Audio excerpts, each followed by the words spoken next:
नमस्कार फ्रेंड्स, मी प्रिया. आज मी माझा गिरनारचा अनुभव तुम्हाला सांगत आहे.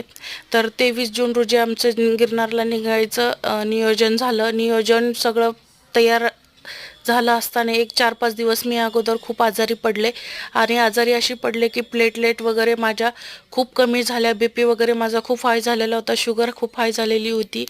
काय करावे काय कळेना. शेवटी मिस्टर म्हटले, नाही तुला जमणारच नाही, आपण ट्रिप कॅन्सल करूयात. मी म्हटलं नाही, मला जायचंयच, मला बोलवलंयच माझ्या गुरुमाऊलींनी.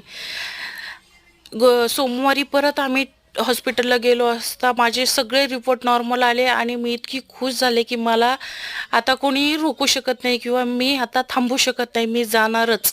आणि मी गेलीच.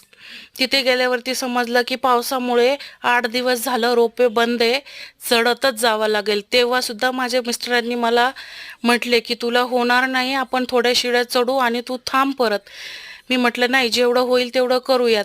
पण एक गुरूंचाच आम्हाला आवाज आला आणि बोलले, अरे रोपवे सुरू झालाय, तुम्ही जाऊ शकतात रोपवेनी. आम्ही अर्ध्यात रोपवेने गेलो